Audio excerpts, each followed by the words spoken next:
So now, he moved. And the reason is because this person who is considered to be God and supreme discovered that something has happened, because when Moses wanted to walk away, there was a conversation between the 5 different serpents now. Are you there? There was a what? A conversation, the sorts of conversation that amounted to debate and challenge.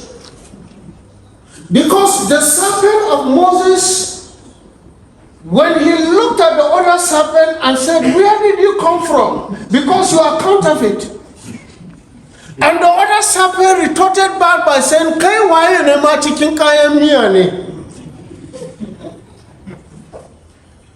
and so with that conversation, Pharaoh was forced to stand on his feet, because it is abnormal for a serpent to speak. And when Moses wanted to walk, because he saw Pharaoh now standing, he had to turn to see what was happening behind him.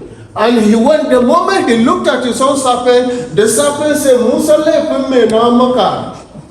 Do mountain the serpent catch breakfast. Kabani ne." Moses said what? "No, I didn't. Yazuma catch lunch. Kabani ne." The serpent, Moses said what? "No, I didn't." He simply said, "But I can sense and perceive an aroma, and I don't know where it is coming from. But one thing I know, and I'm convinced, is something delicious is going to happen." Oh, you are not in the trouble. Hello, somebody. So when Moses said, "What is it that is going to happen?" the serpent simply said, "I'm going to take a bite and a swallow." And when you turn and look at the serpent of the magicians and say, "There are snakes, but not all snakes are equal. And if you are my equal, then resist me." And you simply take a swallow. And when you look at Moses and say, "I am beginning to what? Have some level of satisfaction because my appetite is wet." Is somebody there? Yes, sir. From one serpent to the other, he finished swallowing them, and Moses now said, "It's okay, Dama. From there, I just want to say that there are counterfeit, whatever you do. So you need to watch. It is not everything that glows that is the diamond and gold. So from this point, the 10 commandments, each one of them was meant to defeat a particular god. For those of you that don't have that knowledge, each of the 10 plagues in Egypt was meted out to a particular god, because the Egyptians had 10 gods that they worship. Are you there? Yahweh did that to demonstrate his sovereignty. Then finally,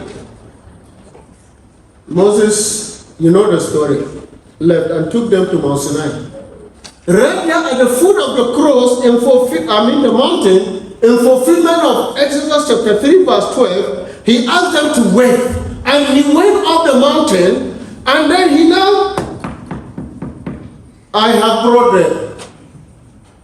And Yahweh now answered him, "Go back and tell them, I will be visiting the camp in the next 3 days. They should be what? Consecrate themselves and be ready, because I'm going to come. But then in the interim, go down and tell them," we are now in chapter 19 of Exodus. "You have seen what I have done with the Egyptians. I destroyed their firstborn and all their gods.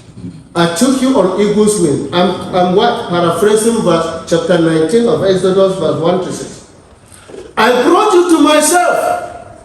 Now go back and tell them that from today, I have chosen you to be a what? My treasured possession, a holy nation, a nation of priests of all the earth. Only you have I chosen." This is covenant. Are you there?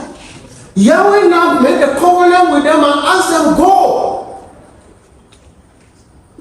Remember that we are building on the theme.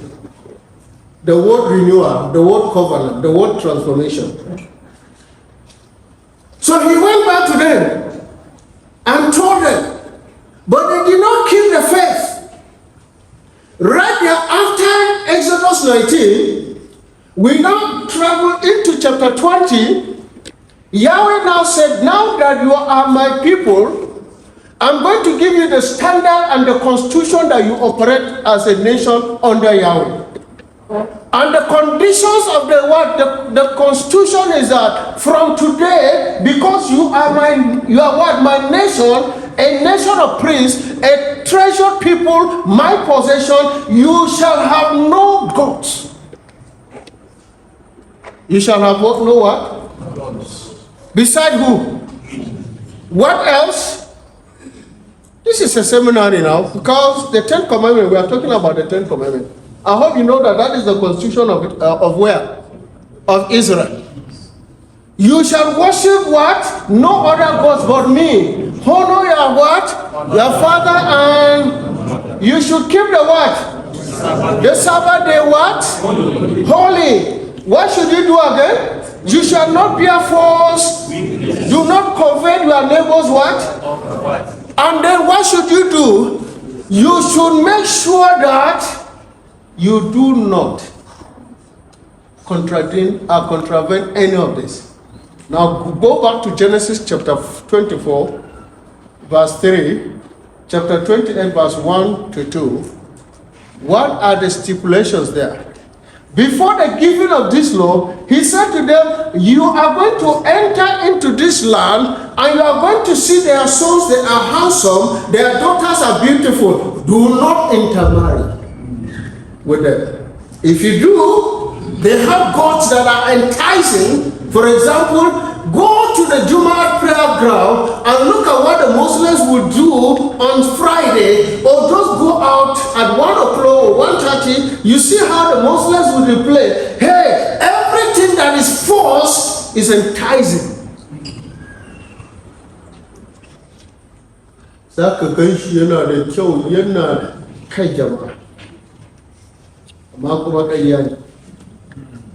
Are we there? So God gave them these conditions. He said to them, do not worship these other gods. And Yahweh meant it. He was not only their husband, he said, their creator, he called himself their what? Their husband. And he said to them, you have become for me a vineyard. Are you there? The idea of vineyard that you see John borrowed from in chapter 15 is taken from Isaiah. Please, can somebody turn to Isaiah chapter 5? I want somebody to read for me. We are making introduction. But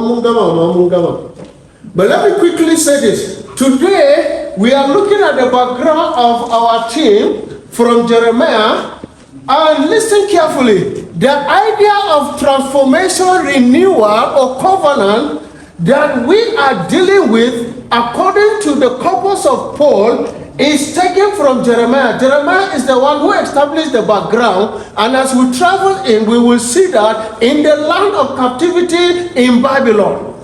When he used that, and we travel into the New Testament, when Jesus cleansed the temple and drive out the money changers, he is using the same ideology and concept as Jeremiah used it. And we are going to see how Jesus used that in John 15. Is somebody there? And then we are also going to come down to the what? To the Reformation era. When Martin Luther sent the 95 Theses, he was building an argument that Jeremiah began. So these are the 3 days. So the first day today, we are connecting with who? Jeremiah.